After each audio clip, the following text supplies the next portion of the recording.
تو یہ ایک نظیر ہے جو عہد عتیق میں ملتی ہے اور پھر آخرت میں ہم اسے ایمانداروں کی زندگیوں میں ہوتے ہوئے دیکھیں گے۔ چند لوگ یہ بھی مانتے ہیں کہ یہ دو گواہ بزرگ موسیٰ اور ایلیا نبی ہے۔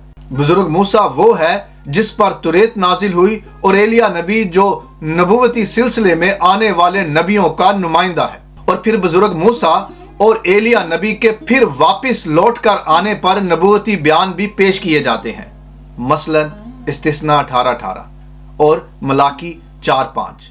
جبکہ ان بیانات کو غور سے دیکھے تو معلوم ہوتا ہے کہ استثناء میں درج بیان موسیٰ کے واپس آنے کے بارے میں نہیں، بلکہ اس کی مانند ایک اور نبی کی نبوت ہے جس کو مثل موسیٰ کہا جاتا ہے، اور اس کا کامل طور پر اطلاق بطور مسیحا پر یعنی خداوند یسوع مسیح پر ہوتا ہے۔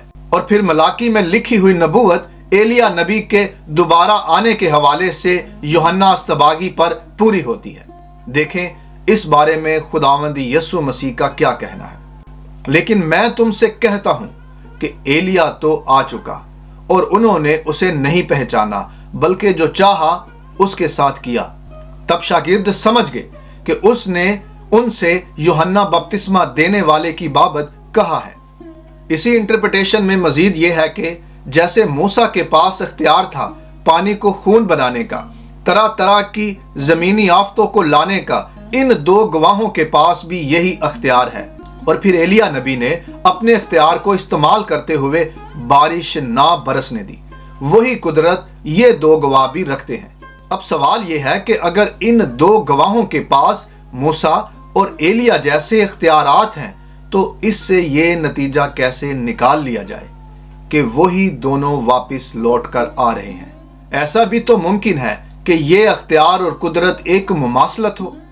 ان گواہوں کے پاس ایسے اختیار کی مطابقت کے سبب سے یہ مانا جاتا ہے کہ مکاشفہ میں جن دو گواہوں کا ذکر آیا ہے یہ بزرگ موسیٰ اور ایلیا نبی ہے۔ اور ان ساری باتوں کے ساتھ یہ شہادت بھی پیش کی جاتی ہے کہ جب خداوند یسوع مسیح پہاڑی پر جلالی صورت میں ظاہر ہوئے تب یہ دونوں وہاں آ موجود ہوئے، یعنی بزرگ موسیٰ اور ایلیا نبی۔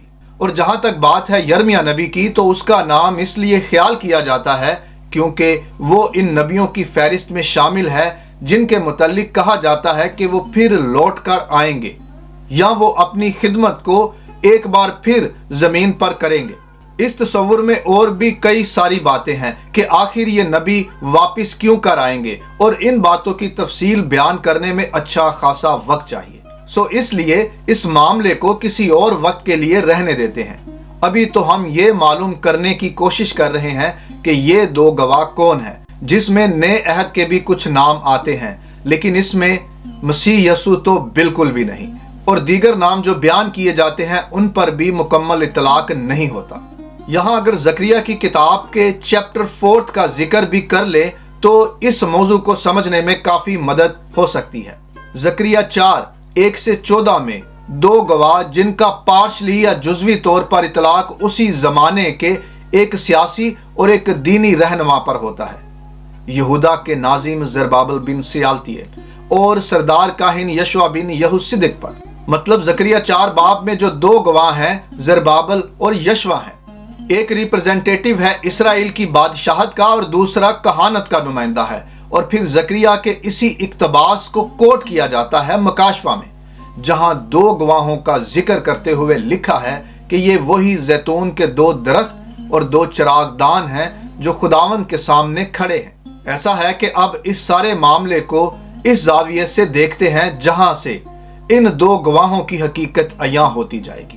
اصل میں ان دو گواہوں کی کریکٹرائزیشن یا خصوصیات کو اس طرح بیان کیا گیا ہے کہ یہ دو گواہ اولڈ ٹیسٹمنٹ میں مختلف اہم کرداروں کی صفات کے ساتھ دنیا میں آئے ہیں، اور دونوں گواہ اپنے کاموں اور مشن یا منصوبے میں ایک جیسی نوعیت یا خوبیوں کو ظاہر کر رہے ہیں۔ مطلب دونوں ایک ہی صفات کے مالک ہیں جس میں الہی اختیار، نبوت، طاقت اور قربانی کا عنصر بھی نمایاں ہے جو کہ خدا کے پیارے برگزیدہ لوگوں میں نظر آتا ہے۔ مزید یہ کہ ان دو گواہوں کی مماثلت اسرائیل کی عظیم شخصیات سے کی گئی ہے اور ان کی ایسی شناخت کروائی گئی ہے کہ جس سے صاف معلوم ہوتا ہے کہ پرانے اور نئے عہد میں خدا یکساں طریقے سے کام کرتا ہے۔ یعنی بائبل میں خاص اسرائیل کی تاریخ میں جو خدا کے گواہ ہیں ان میں سے مخصوص خوبیوں کو مکاشفہ میں درج 2 گواہوں میں دیکھا جا سکتا ہے۔ اب کیونکہ مکاشفہ کی کتاب میں ان کے نام بیان نہیں، ہم بھی ان کے ناموں کی بجائے ان کے کاموں اور خوبیوں سے معلوم کرنے کی کوشش کرتے ہیں کہ یہ 2 گواہ کون ہیں۔ مکاشفہ 11:3 سے شروع کرتے ہوئے ان گواہوں کے بارے میں جو معلومات ہمیں ملتی ہے وہ اس طرح ہے کہ یہ تعداد میں 2 ہیں۔ ان کے پاس الہی اختیار ہے۔ یہ دونوں ٹاٹ اوڑے ہوئے ہیں جو غم اور ماتم کی علامت ہے۔ اگلی اہم صفت ہے یہ دونوں ہی نبی ہیں اور نبوت کرتے ہیں۔ اس سے ایک بات تو صاف ہوئی کہ نبوتی سلسلہ رہتی دنیا تک رہے گا۔ ان کی نبوت کے دن 1260 ہیں، 1260 ڈیز، جو 42 منتھ یعنی 42 مہینے بنتے ہیں، اور 3.5 ایئرز ہیں یعنی 3.5 سال، جو ڈبل کرنے سے 7 ایئر یا 7 سال کا عرصہ بنتا ہے، جو بڑی مصیبت کا دور کہلاتا ہے۔ علامتی طور پر یہ دونوں زیتون کے درخت ہیں اور 2 چراغ دان ہیں جن کا ذکر زکریا کے صحیفے میں ہوا ہے۔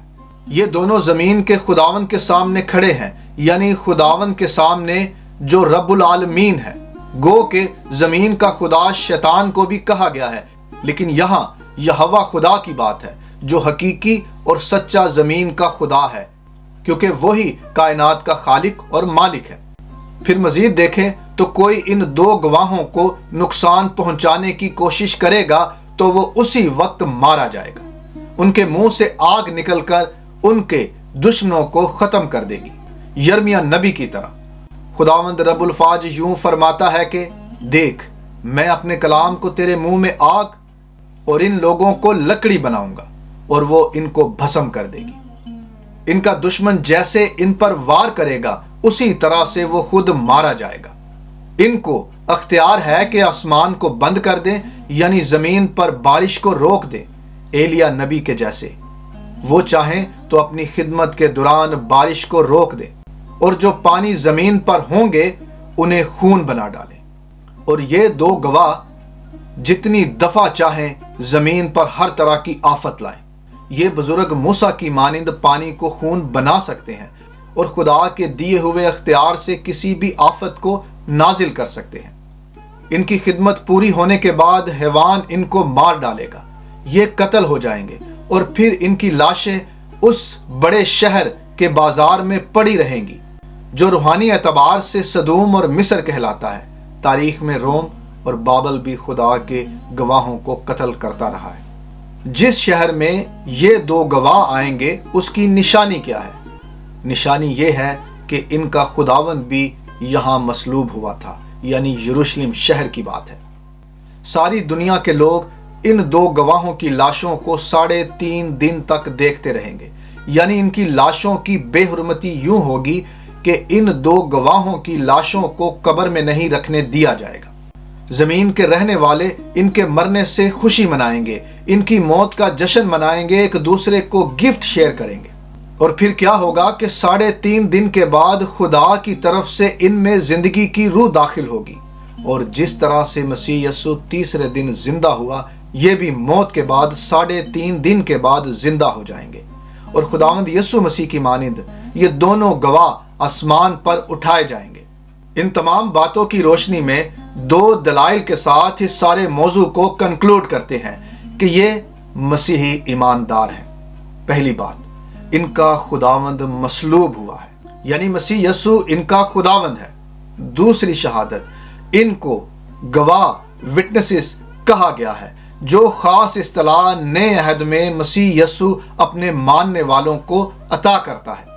یقیناً مکاشفہ کے اس اقتباس کی مکمل تکمیل کا ایک وقت مقرر ہے، لیکن یہ بھی ظاہر ہو رہا ہے کہ یہ ہر زمانے کی بات ہے۔ خدا کے خاص خدمت گزار ہر زمانے میں اس کے گواہ بن کر زمین پر ظاہر ہوتے رہے ہیں، اور اسی تسلسل میں آخری وقت میں 2 گواہ آئیں گے۔ مکاشفہ کی کتاب میں آنے والے 2 گواہوں کے بارے میں ہم نے جو بھی عرض کیا ہے، اس پر آپ ان گواہوں کو کلیسیا کے طور پر دیکھیں یا انفرادی طور پر کلیسیا میں سے کوئی، یہ بات آپ کو طے کرنی ہے، لیکن اس بات کی اصل حقیقت مسیحی ایمانداروں سے ہے۔ شکریہ.